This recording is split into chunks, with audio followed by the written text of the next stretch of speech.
Spartacus welcomes you to our channel, The Warrior, the Great Dane. This is a very fascinating video today, and right before we start, let me just show you the grand study, as I like to call it, as we walk over to the place where these videos are prepared. Today, we are going to be talking in depth about why some of these things in the Bible, the first 6 chapters, are not really emphasized, because they imply some unbelievable things. Let's get started. So here we are. I'm sitting in front of this huge journal that I study and prepare all this information, not only for y'all, but also for my own growth and learning and understanding. And I don't know, you might be able to see some of this. It is pretty big, and it's a lot, and this is just one of them. And studying these ancient texts from the Bible, it's fascinating to me because the vast majority of people in this country, the United States, have very little historical knowledge of the Bible. And for y'all that don't, or you assume that you do, your egos are so large because you've been to Sunday school, during your life. You think you know something. And I'm definitely not claiming I know all things about the Bible, but it is substantial. This book was never meant to be put together the way it is, like ever. Like, God didn't come down and say, this is the way it's supposed to be. No, man did that. And with the Council of Nicaea and all the different translations from Hebrew to Greek, and then we got our Bible from the Greek translation, and then there's some direct Hebrew translations, and some of the words can't be corresponded and moved into English in an effective way to fully grasp what they were trying to say. And so many books were left out that were contemporary books to the time, where you have the book of Judas, the book of Enoch, the Gospels of Mary Magdalene, all of these fascinating books that now are mostly referred to as the Gnostics, which means knowledge, were purposefully left out of the Bible. And the excuse a lot of scholars give that have a Christian bias is that there was no historical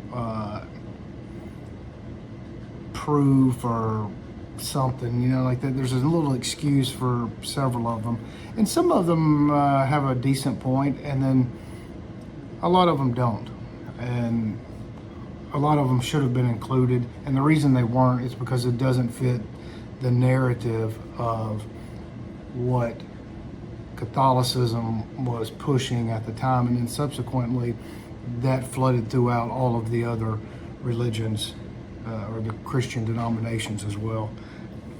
And one thing, since we said we're going to discuss this is baffling. We're going to discuss this. Is there were giants, men of honor, creatures of honor, fallen ones, the Nephilim. These were the sons of God, as it's stated. And the sons of God have sex with the daughters of men. That is so unbelievable. For a lot of reasons, because most of us don't fully understand the ancient texts prior to the Bible, from the Emerald Tablets, from all the cuneiform Sumerian text, that so many scholars have been able to learn that language and translate it into English, that we are so lucky to have. They tell a lot of these same stories, that there were the Anunnaki, there were all these other entities that were here that breeded with the daughters of men that predated the Bible. So the Bible is regurgitating that same story. And that has some major implications, because are we to say that these things that we have found that have been translated for us are false? Like, are we just to discount those? First of all, why would they go through all that effort to preserve them on stone or cuneiform, rather? Why? It doesn't make any sense. Just like, why would you do it if it's all a complete fabrication? Maybe it was dressed up a little to make it a nice narrative, or who knows? We don't know. It's all a guess. But it's in what many consider to be the direct word of God, that the sons of God had sex with the daughters of men and created a whole entire new race. I wasn't told about that in Sunday school, and I don't know if y'all were either. And I'm really trying, that's why this video is a little different. I'm really trying to grow this channel for people that have a real interest in learning these ancient texts. And this particular channel is just to explore the Bible so we can understand what morsels of truth or connection may be linked to the more ancient text, so that we may have a sliver of understanding of what it is we are, how we came to be, other than the Darwinian notion of evolution, which has countless flaws in it that we're not going to go into here.